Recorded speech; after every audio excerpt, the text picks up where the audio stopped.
जी कैफ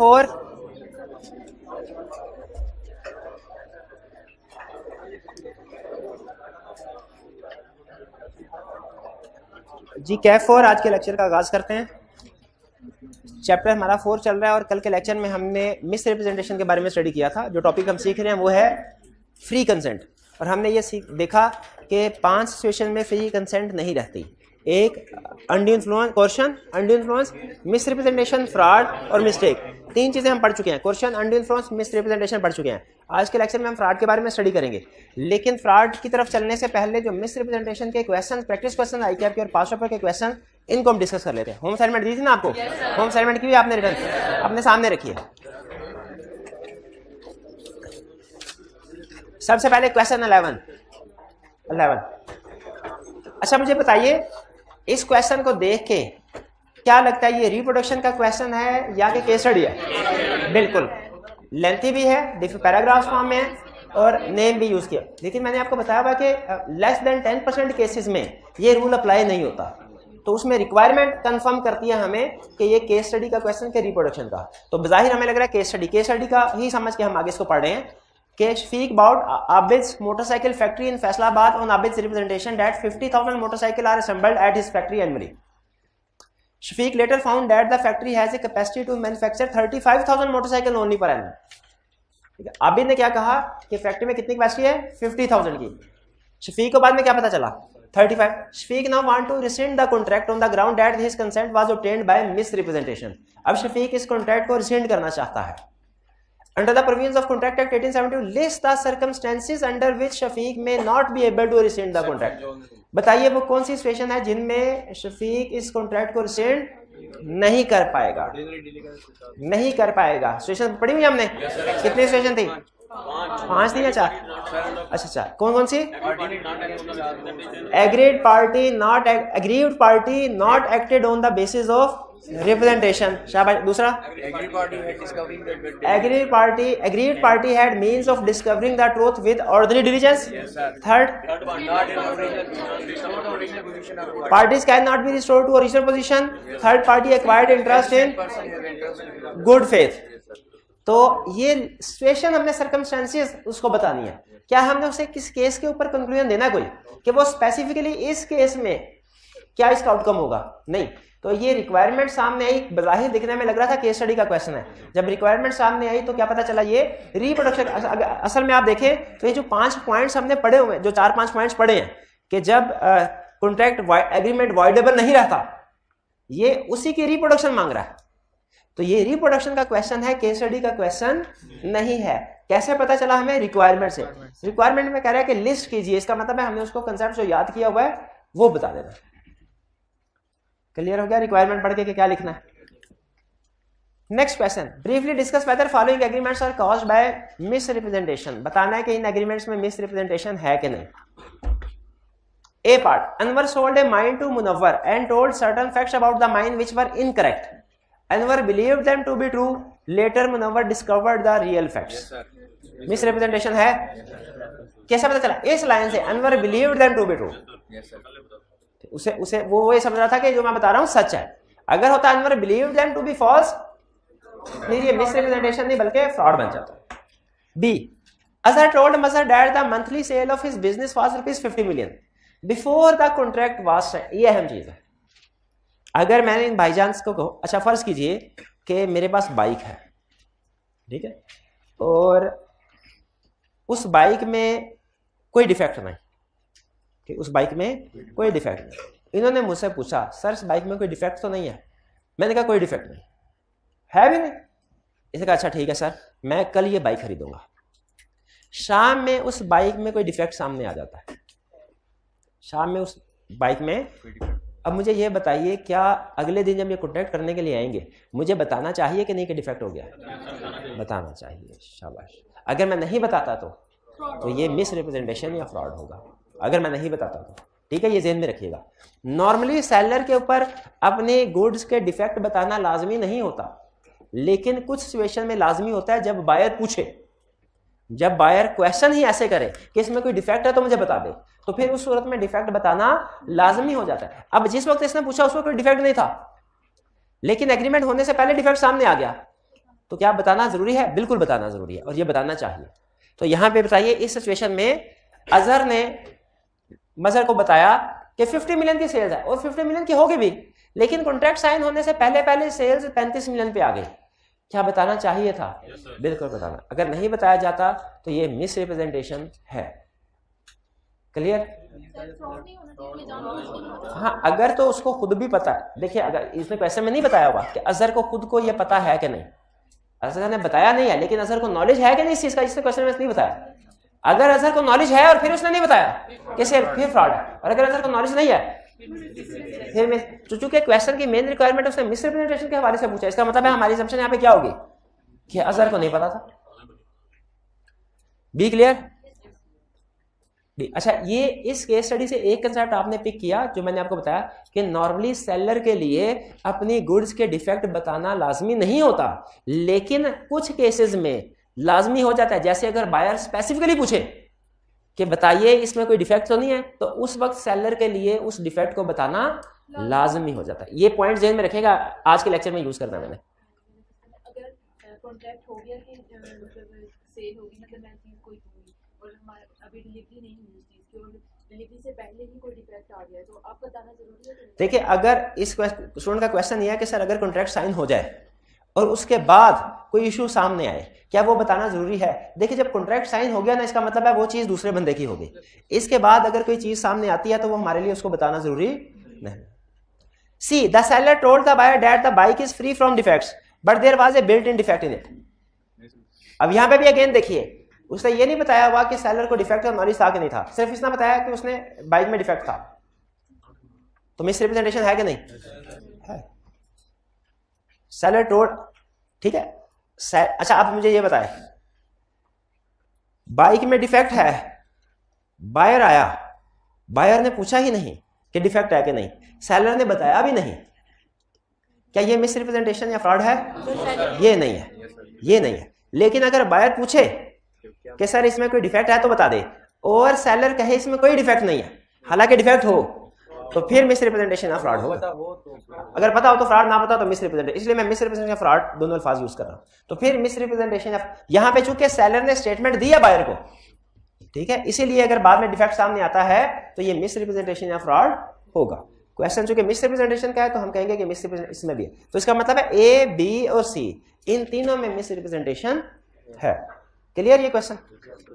आगे चलते हैं। Next, briefly discuss weather agreed party can resend the contract in following cases. अब ये देखिए, सिचुएशन चेंज होगी, रिक्वायरमेंट चेंज हो गई।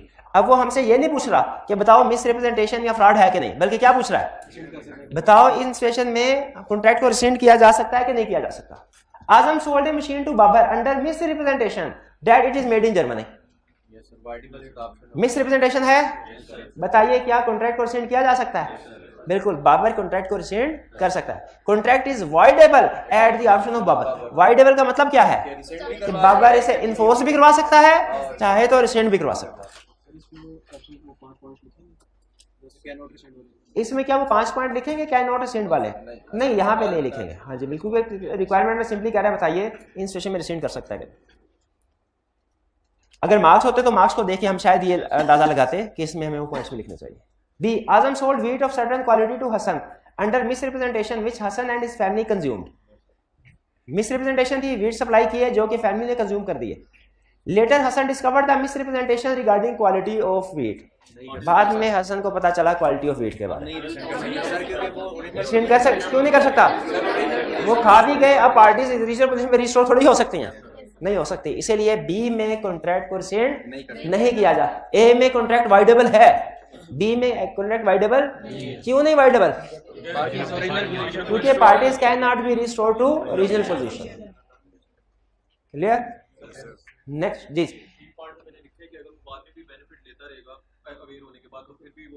हाँ, अगर ये इस तरह ऐसे होता कि इन्हें पता पहले चल जाता, हसन को पता पहले चल जाता कि ये वीट उस क्वालिटी के नहीं है जो हमने मंगाया, लेकिन फिर भी वो इसको इस्तेमाल कर लेता, तो क्या उस सूरत में वो कोई रिसेंड कर सकता था इस कॉन्ट्रैक्ट को? उस सूरत में नहीं कर सकता था, ठीक है, क्योंकि वो, लेकिन उसमें रिसेंड उस सूरत में भी नहीं कर सकता, लेकिन उसमें रेडीमेड लीगल प्रोविजन चेंज हो जाती, इसमें तो relevant legal provision can not be restored to original position, उसमें क्या बन जाती कि obtain benefits after becoming aware. Question 14. Ghaffar purchased a piece of land from Sharif, who is an engineer by profession. During the discussion prior to the purchase, Sharif had told Ghaffar that in his opinion, the land would be able to support 2,500 mango trees. However, only 2,300 trees could eventually be planted on the land. ठीक है, सिर्फ 2300 trees जो है वो plant किए जा सके। उसने कहा कितने था? 2500, हुए कितने? 2300। कह रहे under the provisions of contract act 1870 to discuss whether Ghaffar can claim damages on the grounds of fraud. क्या डैमेजेस क्लेम कर सकता है? नहीं। क्यों? क्योंकि ये मिस रिप्रेजेंटेशन या फ्रॉड नहीं है। ये मिस रिप्रेजेंटेशन या फ्रॉड क्यों नहीं है? क्योंकि मिस रिप्रेजेंटेशन फ्रॉड के लिए स्टेटमेंट ऑफ फैक्ट होना चाहिए, ओपिनियंस फ्रॉड नहीं होते। कैसे पता चला ये ओपिनियन है? ये सब पूरे क्वेश्चन में सबसे अहम वर्ड्स यही हैं, इन हिज ओपिनियन। सबसे अहम वर्ड यही, इन हिज ओपिनियन। तो चूंकि उसने इन हिज ओपिनियन का वर्ड यूज कर लिया, इसीलिए अब ये मिस रिप्रेजेंटेशन फ्रॉड नहीं। मिस रिप्रेजेंटेशन फ्रॉड नहीं है तो इसका डैमेजेस भी क्लेम नहीं हो सकते। चलिए, ये तो थे हमारे मिस रिप्रेजेंटेशन के क्वेश्चंस। आपकी तरफ से कोई क्वेश्चन था नहीं? आप अच्छा, टॉपिक हमने कल डिस्कस किया, आपने घर जाके याद भी कर लिया होगा। टॉपिक के हवाले से कोई क्वेश्चन पूछना चाहते हैं तो पूछ लें जो हमने कल पढ़ा, वरना फिर आज के लेक्चर की तरफ चलते हैं। जी जी, पॉइंट नंबर 3 और 4 किस में? मिस 3 बताइए कौन सा? Misrepresentation as to fact. और 4th कौन सा है? एक्टेड। चले, आज के लेक्चर में ये एसेंशियल्स भी हैं, तो मैं इन्हीं को डिटेल में थोड़ा डिस्कस कर दूंगा ताकि प्रीवियस भी कवर हो जाए। इनोसेंट थर्ड पार्टी, जी वो भी डिस्कस हो जाएगा, और कोई question?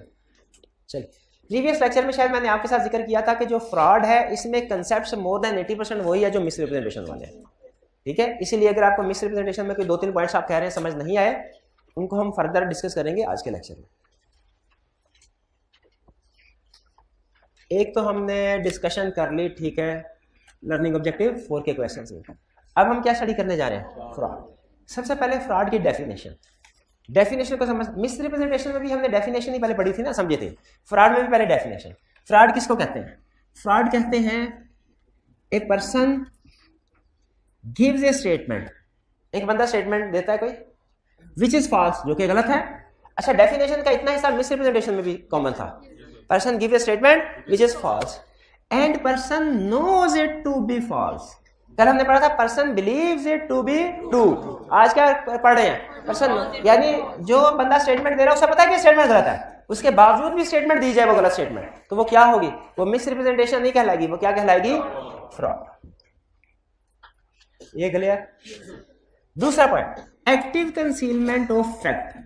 Active concealment of fact, ठीक है। एक्टिव कंसीलमेंट फैक्ट का मतलब क्या होता है? एक्टिव कंसीलमेंट का मतलब है कि जानबूझ के कोई नेसेसरी स्टेप्स लेते हुए खास तौर पे डिफेक्ट को छुपाया जाए, यह है एक्टिव कंसीलमेंट ऑफ फैक्ट्स। ये एक्टिव कंसीलमेंट ऑफ फैक्ट्स जो है ये भी फ्रॉड है। और यहां पे ये कह रहा है कि active concealment versus silence. Concealment और आज के लेक्चर का सबसे टेक्निकल पॉइंट अब आपके सामने आ रहा है। एक्टिव कंसीलमेंट और साइलेंस में फर्क क्या होता है और दोनों की लीगल इम्प्लीकेशन क्या है। पहले तो समझिए कि साइलेंस में और एक्टिव कंसीलमेंट में फर्क क्या है। मैं फर्ज कीजिए कि एक रेडी के ऊपर सेब बेच रहा, उनमें से एक सेब जो है वो है पुराने, यानी समझ लीजिए क्वालिटी दोम क्वालिटी के, अव्वल क्वालिटी के नहीं है, दोम क्वालिटी के, यहां सब स्टैंडर्ड है, उनमें कोई प्रॉब्लम है। ग्राहक आया, ग्राहक ने मुझसे कोई सवाल नहीं पूछा, ग्राहक ने मुझसे कुछ सेब गले हुए हैं, ग्राहक ने मुझसे नहीं पूछा और कहा 2 किलो सेब तोल दीजिए। क्या मेरे ऊपर लाजिम है कि मैं ग्राहक को बताऊं कि ये सेब गले हो? नहीं। लॉ क्या कहता है? लॉ कहता है सेलर के लिए लाजमी नहीं है कि अपनी चीजों का डिफेक्ट बताए बायर को, ठीक है। लेकिन कुछ केस इसे क्या कहते थे? Let the buyer be aware, let the buyer be aware, यानी साइलेंस इज नॉट फ्रॉड। इसे क्या कहते हैं हम? अगर कोई बंदा अपनी चीजों के डिफेक्ट के बारे में साइलेंट रहता है तो वो फ्रॉड नहीं है। लेकिन अगर साइलेंट नहीं रहा, कोई स्टेटमेंट दे दी, तो फिर वो अगर बाद में गलत स्टेटमेंट है तो वो मिस रिप्रेजेंटेशन या फ्रॉड बन जाएगी। बाद में मिस स्टेटमेंट देंगे फिर मिस रिप्रेजेंटेशन या फ्रॉड बनेगी। अगर स्टेटमेंट दी ही नहीं, साइलेंट रहे, तो ना वो मिस रिप्रेजेंटेशन होगी ना फ्रॉड होगी। अगर आप चीजों का डिफेक्ट नहीं बताते, साइलेंट रहते हैं, वो ना मिस रिप्रेजेंटेशन और ना फ्रॉड। ये है साइलेंस का रूल। इसको हम कहते हैं silence is not fraud. Clear होगी ये बात। लेकिन फर्ज कीजिए कि मैं क्या करता हूं, कस्टमर आया और उसने सेब को थोड़ा सा देखा आगे पीछे और कहा 2 किलो सेब तोल दीजिए। मेरे से नहीं पूछा सेब ठीक है क्या, लेकिन मैंने क्या किया हुआ था, मैंने किया था जहां जहां सेब गले हुए थे ना, मैंने एक स्टिकर लगा दिया था। आपने अक्सर देखा होगा छोटे छोटे स्टिकर वो फ्लोर पे लगाते हैं, मैंने वहां पे स्टिकर लगा दिया। स्टेटमेंट अब भी कोई नहीं दी मैंने। अब ला ये कहता है ये क्या है, ये एक्टिव कंसीलमेंट है। इस पे ये एक्टिव कंसीलमेंट का रूल लगेगा, इस पे साइलेंस वाला रूल नहीं लगेगा। एक्टिव कंसीलमेंट का मतलब क्या है, जानबूझ के नेसेसरी स्टेप से लेके किसी चीज का डिफेक्ट छुपाना। मैं अगर फर्नीचर बनाने वाला हूं, फर्नीचर सेल करता हूं और फर्नीचर में लकड़ी ऐसी है, कुछ में टेबल है, कुछ क्रैक आ गया, लेकिन मैंने उसके ऊपर पेंट कर दिया ऐसे कि क्रैक नजर नहीं आ रहा। अब ये क्या है, एक्टिव कंसीलमेंट। कि आप कोई ऐसे स्टेप्स लें कि जो डिफेक्ट है उसको जानबूझ के छुपाएं, तो ये एक्टिव कंसीलमेंट है। अच्छा, डिफेक्ट को छुपाया नहीं, एज इट इज रहने दिया, लेकिन बताया भी नहीं, तो ये क्या है, साइलेंस। साइलेंस में एक्टिव कंसीलमेंट में फर्क है। बताया नहीं डिफेक्ट, ये क्या है, साइलेंस। और डिफेक्ट को छुपाया, दोनों में फर्क है। ना बताना और है और छुपाना और है। छुपाना और है, ना बताना है साइलेंस, इसमें कोई प्रॉब्लम नहीं है। Silence is not fraud, silence is not misrepresentation. लेकिन अगर छुपाया जाए एक्टिव कंसीलमेंट के जरिए तो वो फ्रॉड है। दोनों में फर्क समझ आ रहा है ना आपको।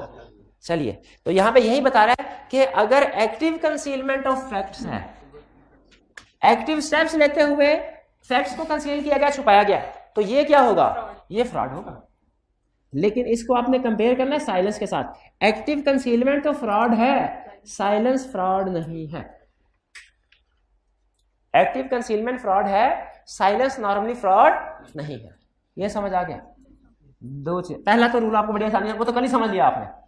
पहला रूल कि जब किसी बंदे को पता है कि एक चीज गलत है फिर भी वो उसको सही कह के स्टेटमेंट दे रहा है, तो ये क्या है, फ्रॉड। दूसरी नई चीज हमने सीखी, एक्टिव कंसीलमेंट भी फ्रॉड है। तीसरी चीज, एम्प्टी प्रॉमिस। एम्प्टी प्रॉमिस किसे कहते हैं, एम्प्टी प्रॉमिस का मतलब है वादा करना लेकिन पूरा करने की नीयत नहीं है। वादा करना, एम्प्टी प्रॉमिस का मतलब क्या है, वादा करना लेकिन पूरा करने की नीयत नहीं है। अब आप सोच रहे होंगे सर कैसे पता चलेगा दूसरे बंदे की नीयत है कि नहीं, वादा करते हुए कैसे पता तो देखिए कमर्शियल एग्रीमेंट्स में पता चल जाएगा। वो कैसे, मुझे बताइए। ये भाईजान ने मेरे से कोई चीज खरीदी और मुझे चेक दे दिया 5 लाख का, इनके अकाउंट में 5,500 रुपया मौजूद है। चेक कितने का दे दिया और आज की डेट का दे दिया, बताइए इनकी नीयत है कि नहीं पे करने की, नहीं है। पता, हालांकि आपने इनके दिमाग में घुस के थोड़े देखा है, लेकिन पता चल गया कि नहीं पता चल गया, कैसे पता चला, इनके बैंक बैलेंस है, बैंक में पैसे हैं नहीं फिर भी चेक इशू कर रहे हैं, तो ये क्या होगा, एम्प्टी प्रॉमिस। एम्प्टी प्रॉमिस किसे कहते हैं, वादा जिसमें पूरा, खाली खुली वादा, खाली खुली वादा जिसमें पूरा करने की नियत नहीं होती। और कमर्शियल कॉन्ट्रैक्ट्स में कैसे पता चलेगा पूरा करने की नियत नहीं है, बैंक बैलेंस से। अगर आप चेक देते हैं तो बैंक में अगर पैसे मौजूद है, इसका मतलब है कि ये एम्प्टी प्रॉमिस नहीं है, फुल प्रॉमिस है, पेमेंट भी होगी। लेकिन अगर बैंक में बैलेंस ही नहीं मौजूद, एम्प्टी, तो एम्प्टी प्रॉमिस क्या होंगे, फ्रॉड। तो फ्रॉड की 3 एग्जांपल्स आपको बता दी। पहली एग्जांपल कौन सी, पर्सन ने गलत स्टेटमेंट दी जो उसे पता है गलत है। दूसरी एक्टिव कंसीलमेंट, तीसरी एक्टिव कंसीलमेंट और एम्प्टी प्रॉमिस केस स्टडी में यूज करेगा वो। ये दोनों कंसेप्ट्स हमारे बहुत अहम है case study point of view से, एक्टिव कंसीलमेंट ऑफ फैक्ट्स और एम्प्टी प्रॉमिस। फिर लॉ कहता है any other act declared by law, इसके अलावा भी हम जो एक्ट कह देंगे फ्रॉड है तो फ्रॉड। हमने कहा ठीक है, जब आप लिखेंगे मजीद कोई एक्ट हम उसको याद कर लेंगे कि ये भी फ्रॉड है। क्लियर हो गया। नेक्स्ट, इज साइलेंस, अगर मैं आपसे 1 वर्ड आंसर पूछूं, क्या साइलेंस फ्रॉड है? साइलेंस का मतलब क्या भला, कि आप अपनी चीज के डिफेक्ट्स ना बताएं, ये फ्रॉड नहीं। लेकिन 2 सिचुएशंस में हमारे ऊपर लाजिम हो जाता है कि हम अपनी चीज के डिफेक्ट्स को बताएं। दो सिचुएशंस ऐसी हैं जिनमें साइलेंस फ्रॉड हो जाती है। पहली सिचुएशन जब पार्टीज का रिलेशनशिप ऐसा हो अटमोस्ट फेथ और ट्रस्ट वाला, जैसे फिड्यूशरी रिलेशनशिप बाप बेटे में, ठीक है, गार्डियन में, ट्रस्टी में, ठीक है, जब इस तरह का रिलेशनशिप हो फिड्यूशरी रिलेशनशिप, तब बताना जरूरी हो जाता है डिफेक्ट खुद से, चाहे दूसरी पार्टी पूछे ना पूछे। और एक रूल, और दूसरा रूल क्या है, equivalent to speech, when silence is equivalent to speech, जब साइलेंस स्पीच के इक्विवेलेंट हो तब बताना जरूरी हो जाएगा फैक्ट्स। उस सिचुएशन में अगर आप साइलेंट रहते हैं तो फ्रॉड होगा। जैसे फर्ज कीजिए मैं गाड़ी बेच रहा हूं, उसमें डिफेक्ट है, उसका एसी नहीं चलता, सेलर आया, उसने गाड़ी को इंस्पेक्ट किया, मेरे से कोई भी सवाल नहीं किया, मैंने भी नहीं बताया कि डिफेक्ट है, क्या मिस रिप्रेजेंटेशन या फ्रॉड है? नहीं, ठीक है। अच्छा फर्ज कीजिए तो बंदा खरीदने के लिए आया, उसने मेरे से सवाल किया, सर क्या इसका एसी और बाकी के पुर्जे ठीक चल रहे हैं, अगर इनमें कोई गड़बड़ है तो बता दें। अब मेरे लिए बताना जरूरी हो गया, क्योंकि अब उसने खास तौर पे खुद पूछ लिया। अब अगर मैं इस सिचुएशन में साइलेंट रहता हूं, इसका मतलब क्या है कि मैं ये कह रहा हूं कि कोई मसला नहीं है, क्योंकि अगर कोई मसला हो तो मैं बताता।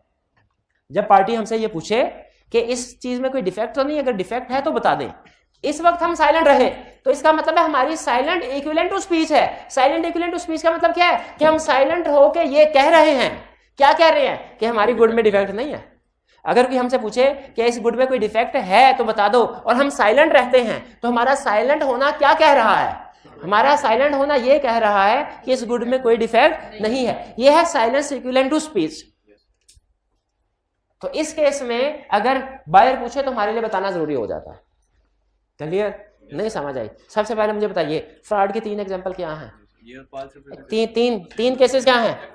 फॉल्स रिप्रेजेंटेशन, जो कि पता हो फॉल्स है। दूसरा एक्टिव कंसीलमेंट ऑफ फैक्ट। तीसरा एम्प्टी प्रॉमिस। अच्छा बताइए, एक्टिव कंसीलमेंट ऑफ फैक्ट और साइलेंस एक ही चीज है? साइलेंस का मतलब क्या है? अपने डिफेक्ट ना बताना। एक्टिव कंसीलमेंट का मतलब क्या है? डिफेक्ट को छुपाना। डिफेक्ट को छुपाना फ्रॉड है, लेकिन डिफेक्ट को ना बताना फ्रॉड नहीं है। साइलेंस, इसे क्या कहते हैं? रूल क्या है हमारा लॉ में? Silence is not fraud. क्या रूल है? लेकिन इस रूल की 2 एक्सेप्शंस हैं। जब साइलेंट रहना फ्रॉड हो जाता है। साइलेंट रहना कब फ्रॉड हो जाता है? नंबर 1, जब silence is equivalent to speech. When silence is equivalent to speech, तो आप डिफेक्ट नहीं बताते तो आप फ्रॉड कर रहे हैं। When silence is equivalent to speech और आप डिफेक्ट नहीं बताते तो आप फ्रॉड कर रहे हैं। हम घोड़ा बेच रहे थे, घोड़ा पागल है, खरीदने वाले ने हमसे कुछ पूछा ही नहीं, हमने बताया ही नहीं, फ्रॉड है? खरीदने वाले ने कहा अगर घोड़े में कोई गड़बड़ है ना तो मुझे बता दो। हम साइलेंट रहते हैं। ये फ्रॉड। क्यों? ये भी साइलेंस है, लेकिन ये कौन सी साइलेंस है? इक्विवेलेंट टू स्पीच, क्योंकि उसमें बायर ने खुद से पूछ लिया। और फर्ज कीजिए घोड़ा खरीदने वाला हमारा कोई ऐसा करीबी अजीज है, फिड्यूशरी रिलेशनशिप है, जिसकी वजह से हमारे ऊपर लाजिम हो जाता है कि हमने उसको बताना है। जैसे बाप बेटे का रिलेशनशिप, ठीक है, जैसे ट्रस्टी और बेनिफिशियरी का रिलेशनशिप, जैसे गार्डियन का और माइनर का रिलेशनशिप, ठीक है, जैसे एक तरह से टीचर और स्टूडेंट का भी रिलेशनशिप। इनमें अगर चीजें बेची जाए तो फिर डिफेक्ट बताना जरूरी हो जाता है खुद से, चाहे दूसरी पार्टी ना भी पहुंचे। क्यों? क्योंकि नेचर ऑफ रिलेशनशिप ऐसा फिड्यूशरी रिलेशन। फ्रॉड समझ आया? सबसे अहम चीज एक्टिव कंसीलमेंट और साइलेंस का रूल समझ आया? इसको निशान लगा दें। ये एक्टिव कंसीलमेंट और साइलेंस वाला रूल आपने पक्का करना है, एग्जाम पॉइंट ऑफ व्यू से, case study point of view से अहम है। नेक्स्ट चलते हैं। मुझे बताइए कल के लेक्चर में हमने पहले मिस रिप्रेजेंटेशन में सबसे पहले क्या पढ़ा था? डेफिनेशन। डेफिनेशन के बाद क्या पढ़ा था? एसेंशियल। तो आज फ्रॉड पढ़ रहे हैं, अब क्या पढ़े? फ्रॉड के एसेंशियल। फ्रॉड कब होगा? पहला, उस वक्त फ्रॉड समझा जाएगा जब फ्रॉड किया गया है by a party or his agent, not by a stranger. ये तो वही पॉइंट हो गया जो कल पढ़ा था। कल पढ़ा था ना? कल पढ़ा था ना? तो बताइए क्या पॉइंट था? कि जिन पार्टीज के दरमियान में अगर कॉन्ट्रैक्ट ए है बी है, आपस में कॉन्ट्रैक्ट कर रही है, ये अगर एक दूसरे को गलत स्टेटमेंट देना तो फिर फ्रॉड होगा। लेकिन अगर बी का कोई दोस्त बी को कह दे कि यार ये जो फैक्ट्री है ना, ये 50,000 मोटरसाइकिल संभल होती हैं, इसमें ए ने नहीं कुछ कहा, आबिद ने नहीं कुछ कहा, शफीक का दोस्त था हसीब, हसीब ने शफीक को कहा यार ये आबिद की फैक्ट्री में 50,000 मोटरसाइकिलें बनती हैं, इसको खरीद लो। इस बेस के ऊपर अगर फैक्ट्री खरीदी गई, क्या ये फ्रॉड है? नहीं। क्यों नहीं फ्रॉड? क्योंकि ये बाय पार्टी नहीं है। स्ट्रेंजर अगर कोई गलत इंफॉर्मेशन देता है उसकी बेस पे फैसला किया जाता है तो वो फ्रॉड नहीं है। शफीक कहेगा भाई मैंने तुम्हें थोड़ी कहा था कि मेरी फैक्ट्री में 50,000 होते हैं। पहला पॉइंट क्लियर कि फ्रॉड के लिए पहली चीज जरूरी क्या है कि ये एक पार्टी टू द कॉन्ट्रैक्ट या उसका एजेंट दे, स्ट्रेंजर ना स्टेटमेंट दे। अगर स्ट्रेंजर ने कोई स्टेटमेंट दी और वो गलत साबित हुई वो फ्रॉड नहीं समझी जाएगी। Second, person knows it to be false. Person यानी जो बंदा गलत स्टेटमेंट दे रहा है पता हो कि गलत है। कि अगर जो पर्सन स्टेटमेंट दे रहा है उसे पता हो कि ये उसके ख्याल में ठीक है, मिसरिप्रेजेंटेशन होगी। अगर उसे पता है कि गलत है, आई कैप का सिलेबस चेंज हुआ मुझे पता ही नहीं चला, मैंने आपको पुराना सिलेबस पढ़ा दिया। आई कैप का सिलेबस चेंज हुआ मुझे पता चला, मैंने फिर भी आपको नहीं पढ़ाया, ये फ्रॉड है। Next, relates to fact. जो गलत स्टेटमेंट, फ्रॉडलेंट स्टेटमेंट दी जा रही है ना, वो स्टेटमेंट रिलेट्स टू फैक्ट होनी चाहिए, यानी फैक्चुअल स्टेटमेंट हो, ओपिनियन ना हो। ओपिनियन ना, जैसे ये मेड इन जर्मनी है, एक स्टेटमेंट ये। दूसरा, मेरा ख्याल है कि ये मेड इन जर्मनी है। दोनों एक जैसे स्टेटमेंट है, दोनों में पहले वाली फैक्चुअल स्टेटमेंट है, दूसरे वाली मेरे ख्याल में। इसका मतलब यह है कि वो बंदा कह रहा है कि भाई मैं कंफर्म नहीं हूं। ये स्टडी की थी ना, आज यही पॉइंट रिपीट हुआ था। क्या कह रहा था कि in my opinion 2500 mango trees plant किए जाएंगे। क्योंकि उसने इन माय ओपिनियंस कहा था, इस वजह से वो बच गया। हमने कहा ये मिस रिप्रेजेंटेशन या फ्रॉड, क्योंकि मिस रिप्रेजेंटेशन या फ्रॉड के लिए जरूरी है कि वो फैक्चुअल स्टेटमेंट हो। ठीक है, वो अगर फैक्चुअल स्टेटमेंट है तो फिर मिस रिप्रेजेंटेशन या फ्रॉड है, लेकिन अगर वो ओपिनियन है, स्टेटमेंट ऑफ ओपिनियन, तो वो मिस रिप्रेजेंटेशन या फ्रॉड नहीं होगी। 4, acted by other party on the basis of false statement, यानी दूसरी पार्टी ने इस फॉल्स स्टेटमेंट की बेस पे एक्शन लिया हो। ये भी कल वाला, यानी फर्ज कीजिए मैंने इनको गलत स्टेटमेंट तो दी, लेकिन इन्होंने मेरी गलत स्टेटमेंट की बेस पे एक्शन नहीं लिया, नहीं खरीदा, किसी और चीज की बेस पे खरीदा, तो ये फ्रॉड नहीं है। ठीक है, एक बंदा घोड़े बेच रहा था, पागल घोड़ा था, उसने डॉक्टर से जाली सर्टिफिकेट लेके घोड़े के साथ लगा दिया कि ये घोड़ा ठीक है। अब बंदा जो खरीदने आया घोड़ा, उसने सर्टिफिकेट को इग्नोर कर दिया जो वहां साथ दीवार पे लगा हुआ था, और घोड़े को देख के उसने कहा जी मैं ये घोड़ा खरीदता हूं। सर्टिफिकेट हालांकि जाली था। अब जब घोड़ा खरीद लिया, बाद में उसे पता चला घोड़ा पागल है। बताइए मिस रिप्रेजेंटेशन है कि फ्रॉड? क्यों? कुछ नहीं है, उसने देखा ही नहीं। हालांकि फॉल्स स्टेटमेंट थी, जो बेचने वाले को पता था फॉल्स है, फॉल्स स्टेटमेंट थी ना बेचने वाले की तरफ से, लेकिन क्यों फ्रॉड नहीं है? क्योंकि खरीदने वाले ने उस फॉल्स स्टेटमेंट की बेस पे एक्शन नहीं लिया। He acted upon on the basis of something else, उस जाली सर्टिफिकेट की बेस पे एक्शन नहीं लिया, इसलिए ये फ्रॉड नहीं है। Next, other party suffered loss. अच्छा, ये डिफरेंस है, ये एडिशनल पॉइंट है जो हमने कल नहीं पढ़ा था। फ्रॉड हो तो उसके साथ जरूरी है कि दूसरी पार्टी का नुकसान भी हो। जिस फ्रॉड से फायदा हुआ वो फ्रॉड ही नहीं। जिस फ्रॉड से फायदा हुआ, एक कंपनी ने अपने शेयर्स बेचने थे, प्रॉस्पेक्टस इशू किया शेयर बेचने के लिए। प्रॉस्पेक्टस में कंपनी के बारे में इंफॉर्मेशन है, इंफॉर्मेशन में झूठ लिखे हुए थे, जानबूझ के झूठ लिखे हुए थे। एक इन्वेस्टर ने अपने ब्रोकर से पूछा, प्रॉस्पेक्टस नहीं पढ़ा, ब्रोकर से पूछा किस कंपनी के शेयर खरीदूं? ब्रोकर ने कहा इस कंपनी के खरीद लो। शेयर खरीद लिए, बाद में शेयर की प्राइस डाउन चली गई।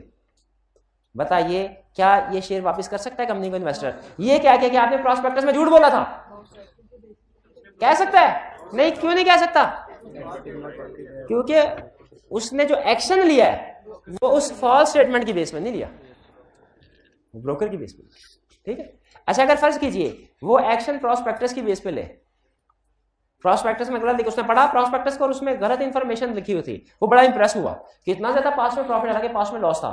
उसने शेयर्स खरीद लिए, शेयर्स खरीदने के बाद कंपनी के शेयर की प्राइस ऊपर चली गई। क्या ये फ्रॉड है? क्या वो कॉन्ट्रैक्ट को रिसेंड कर सकता है? क्या वो डैमेजेस क्लेम कर सकता है? नहीं, क्यों नहीं कर सकता? He did not suffer loss.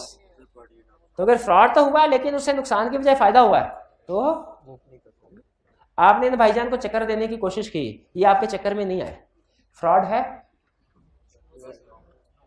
इन्होंने इनको चक्कर देने की कोशिश की, ये चक्कर में नहीं है, क्या ये फ्रॉड है? ये फ्रॉड नहीं है। और अगर चक्कर दे दिया लेकिन उससे उनको फायदा हुआ, फिर भी फ्रॉड नहीं। ठीक है, ये 5वां पॉइंट यही कह रहा है, other party suffered loss.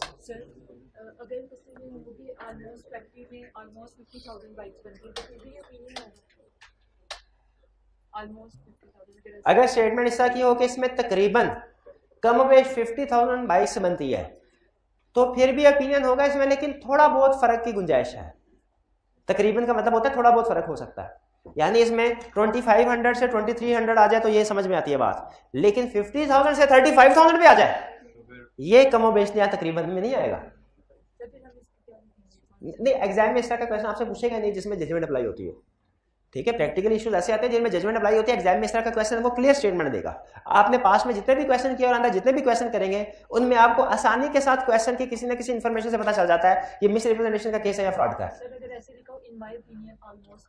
In my opinion लिख दिया तो फिर जो मर्जी लिख दे, वो कभी भी मिस रिप्रेजेंटेशन का फ्रॉड नहीं होगा। अटेम्प्ट टू मर्डर करे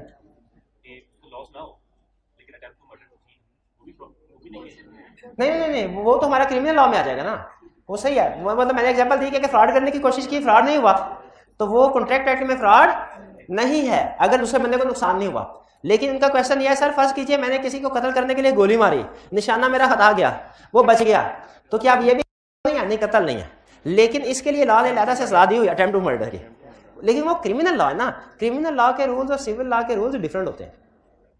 कॉन्ट्रैक्ट एक्ट में अगर आप किसी के साथ फ्रॉड करने की कोशिश करते हैं वो हमारे चक्कर में नहीं आता तो वो फ्रॉड नहीं होगा। ये any acted by party on the basis of false statement, ये जरूरी है। फ्रॉड में आने के लिए जरूरी है कि दूसरी पार्टी ने हमारी स्टेटमेंट की बेस पे एक्शन लिया हो। नेक्स्ट इफेक्ट्स क्या होंगे? अब देखें आपने क्या पढ़ा, हमने पढ़ा डेफिनेशन फ्रॉड की, हमने इसके एसेंशियल्स पढ़ ली, कल हमने मिस रिप्रेजेंटेशन की डेफिनेशन पढ़ी थी, उसके बाद क्या पढ़ा था? एसेंशियल्स के बाद क्या पढ़ा था? उसके इफेक्ट्स। अब हम फ्रॉड के बारे में डेफिनेशन पढ़ ली, डेफिनेशन के बाद क्या? एसेंशियल, एसेंशियल्स के बाद अब क्या पढ़ना है? इफेक्ट। फ्रॉड के दो इफेक्ट्स होते हैं, क्या? पहला, contract is voidable eight the option of agreed party. अब आप कहें सर ये तो कल भी पढ़ा था। तो मिस रिप्रेजेंटेशन के केस में फ्रॉड के केस में फर्क क्या हुआ? फिर फर्क ये हुआ कि मिस रिप्रेजेंटेशन के केस में सिर्फ एग्री कॉन्ट्रैक्ट वाइडेबल है eight the option of agreed party, जबकि फ्रॉड के केस में कॉन्ट्रैक्ट वाइडेबल भी है प्लस इसके साथ साथ एग्रीड पार्टी डैमेजेस भी क्लेम कर सकती है।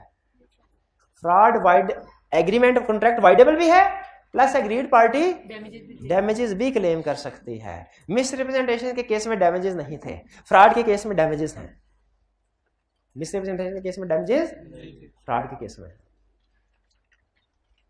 लेकिन कुछ केसेस हैं ऐसे जिनमें एग्रीमेंट वाइडेबल, नॉर्मली फ्रॉड हो तो एग्रीमेंट क्या है? कुछ केसेस में वाइडेबल नहीं रहता। किन केसेस में? 5 मिस रिप्रेजेंटेशन के केसेस याद किए हैं कल? कौन कौन से केसेस हैं? जब contract on the basis of miss representation voidable नहीं रहता, कौन से केसेस थे? पहला, agreed party could have discovered with ordinary diligence. बड़े आराम से एग्रीड पार्टी अगर इसको डिस्कवर कर सकती है, ठीक है, एग्रीड पार्टी इसको बड़े आराम से अगर डिस्कवर कर सकती है तो फिर ये फ्रॉड नहीं होगा। जैसे फर्ज कीजिए फैक्ट्री की बुक सामने रख दी थी एग्रीड पार्टी के, लेकिन उसने उसको देखा ही नहीं, तो फिर क्या है? ये फ्रॉड है। क्लियर? ये समझ आ गया ना? Agreed party could have discovered with ordinary diligence. दूसरा point, agreed party not acted on the basis of fraudulent statement. ये तो वही बात हो गई इसी का। यहां पे कह रहा है कि फ्रॉड होने के लिए जरूरी है कि एग्रीड पार्टी ने उस गलत स्टेटमेंट की बेस पे एक्शन लिया हो। और यहां पे क्या कह रहा है? अगर एग्रीड पार्टी ने उसकी स्टेटमेंट की बेस पे एक्शन नहीं लिया, नॉट एक्टेड, तो फिर वो वाइडेबल है। Third, agreed party takes benefits after becoming aware. यानी अगर गलत स्टेटमेंट दी गई लेकिन गलत स्टेटमेंट सामने आने के बावजूद भी उस चीज को इस्तेमाल करते रहते हैं, फायदा उठाने से मुराद उसको इस्तेमाल करते रहे, तो वो एग्रीमेंट फिर वाइडेबल नहीं रहा, क्योंकि ये आपकी तरफ से इम्प्लाइड एक्सेप्टेंस हो जाती है। Third, if an innocent third party has acquired some interest. आपने कोई चीज फ्रॉडलेंट स्टेटमेंट की बेस पे खरीदी, बाद में पता चला फ्रॉड है, आप उसको वापस कर सकते हैं, वाइडेबल है, लेकिन उसे वापस करने के बजाय फर्ज कीजिए आपको आगे कोई ग्राहक मिल गया, आपने उसको बेच दिया।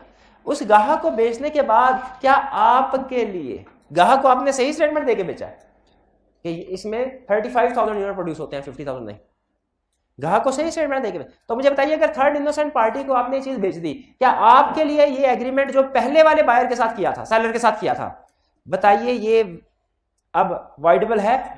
नहीं। क्यों? क्योंकि थर्ड पार्टी को बेच चुकी हैं, आप वाइड करेंगे भी आप तो चीजें वापस थोड़ी कर सकते हैं। और last, if parties can not be restore to regional position, अगर पार्टीज ओरिजिनल पोजीशन पे रिस्टोर नहीं हो सकती, यानी वो चीज की नेचर ऐसी है कि वो कंज्यूम हो चुकी है, अब वापसी नहीं हो सकती, तो इसका मतलब कॉन्ट्रैक्ट भी वाइडेबल नहीं होगा। और ये है वाइडेबल का कंसेप्ट। इफेक्ट क्या है? फ्रॉड के केस में इफेक्ट क्या है? दो, कॉन्ट्रैक्ट वाइडेबल है और दूसरा डैमेजेस। मिस रिप्रेजेंटेशन के केस में एक ही इफेक्ट था, वाइडेबल का। फ्रॉड के केस में दो इफेक्ट हैं, वाइडेबल और डैमेजेस। क्लियर हो गया? कोई कंसेप्ट ऐसा जो समझ नहीं आया पूछ लीजिए। ज्यादातर रेपिटेशन हमारी कल वाले लेक्चर की थी। एक मिनट जी जी।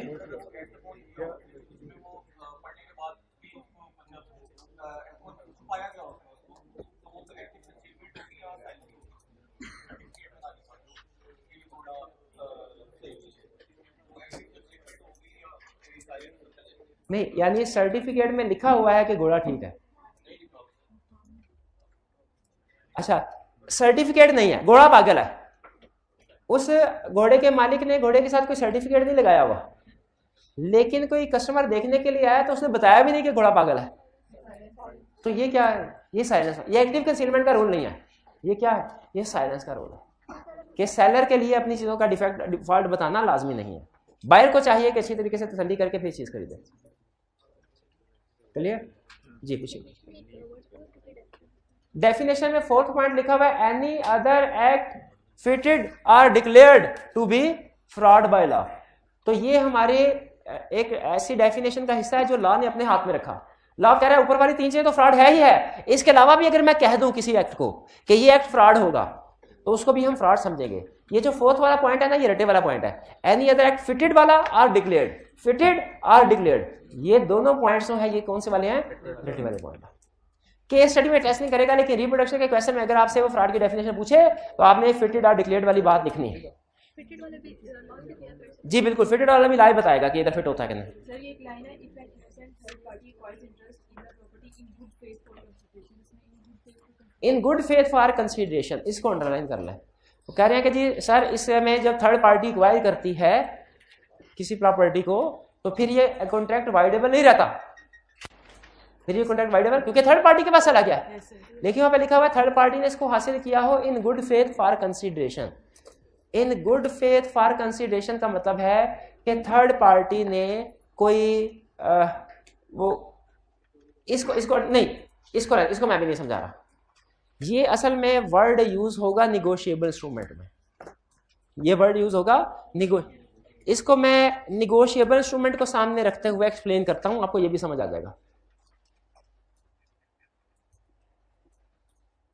मैंने इनसे कोई चीज खरीदी, ये मोबाइल इन्होंने खरीदा इन भाईजान से, इन्होंने कहा कि ये मोबाइल है मेड इन जापान, असल में है मेड इन चाइना।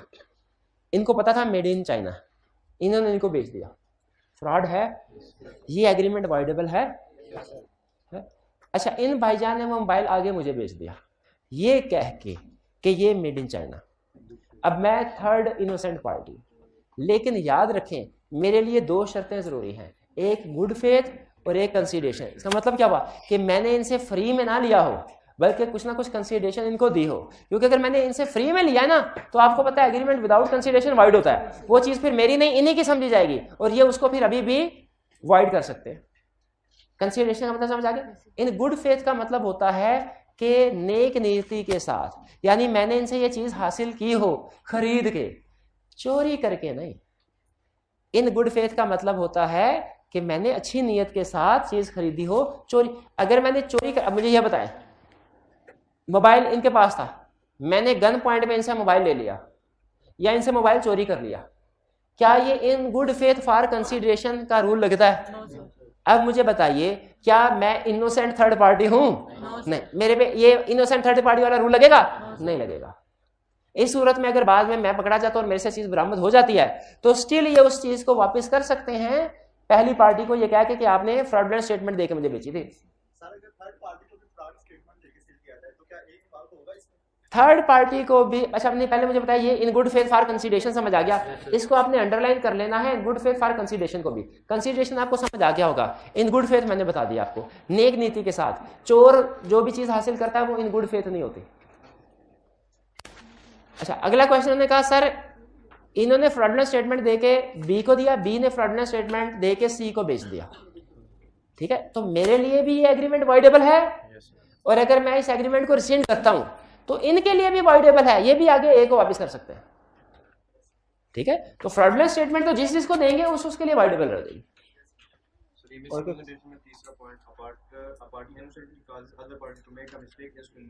हाँ, मिस रिप्रेजेंटेशन में एक तीसरा पॉइंट है, वो मैंने आपको बता दिया था, वो रटे वाला है। हाँ वो रटे वाला, उसको रटा है। और क्या था, innocent party causes other party to make misstatement, make mistake, हाँ टू क्वालिटी। ये रटे वाला कंसेप्ट है, रटे वाली लाइन है, इस पे आपने गौर नहीं करना, सिर्फ याद करना और आगे चलना है। केस स्टडी के हवाले से जो एक एक चीज है वो मैं आपको एक्सप्लेन कर रहा हूँ, लेकिन जो रटे वाली चीज याद करने वाली है वो मैं आपको बता रहा हूँ, आपने उसको एज इट इज याद कर लेना। और कोई क्वेश्चन? जी जी जी।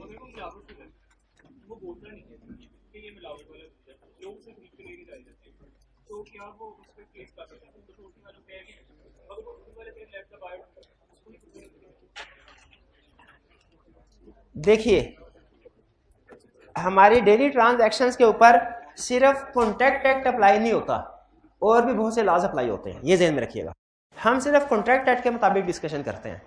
उन्होंने स्टूडेंट ने क्वेश्चन ये उठाया कि सर अगर दूध वाला अपने दूध में मिलावट करता है पानी की, और ग्राहक को नहीं बताता कि इसमें पानी मिला हुआ है, और ग्राहक आता है उसको, वो कहता है दूध है, तो वो उसे दूध बेच देता है, क्या ये एग्रीमेंट वॉइडेबल है? इसमें साइलेंस वाला रूल लगेगा। देखिए इसमें हमारे कॉन्ट्रैक्ट एक्ट के मुताबिक साइलेंस वाला रूल लगेगा, लेकिन इसमें पंजाब फूड अथॉरिटी का रूल भी लगेगा, ठीक है, उनकी भी अपनी रेगुलेशंस हैं, ठीक है। वो चूंकि कॉन्ट्रैक्ट एक्ट से बाहर है इसलिए हम वो नहीं पढ़ते, लेकिन पंजाब फूड अथॉरिटी वाले आगे पकड़ के ले जाएंगे, ठीक है। कॉन्ट्रैक्ट एक्ट ये कहता है कि बायर और सेलर मिलकर किसी भी प्राइस के ऊपर एग्रीमेंट कर सकते हैं, लेकिन गवर्नमेंट कहती है नहीं ये मेरे रेट होंगे, लेकिन हम वो गवर्नमेंट की रेगुलेशंस को नहीं पढ़ रहे कॉन्ट्रैक्ट एक्ट में, ठीक है। तो इसीलिए अगर सिर्फ कॉन्ट्रैक्ट एक्ट के अंदर रहते हुए मैं जवाब दूं ना आपके सवाल का, तो इसका जवाब है बिल्कुल ठीक है, कॉन्ट्रैक्ट एक्ट कहता है इसमें कोई मसला नहीं है, ठीक है। Let the buyer be aware, buyer जो है वो खुद देखे कि दूध सही है कि नहीं। और भी क्वेश्चन?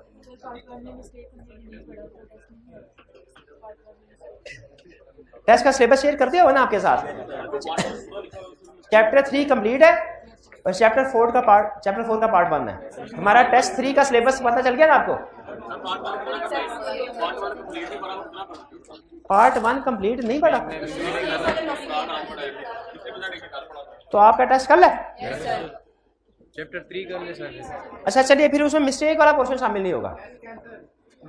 बिल्कुल भी नहीं, मिस्टेक वाला पोर्शन इसमें शामिल नहीं होगा, बाकी सारा टेस्ट में शामिल होगा जी। और कोई क्वेश्चन? और कोई क्वेश्चन नहीं है? होम असाइनमेंट नोट कर लीजिए, आज की आपने होम असाइनमेंट करनी है फ्रॉड वाली। आज का लेक्चर यहाँ पे खत्म करते हैं हम। अल्लाह हाफिज।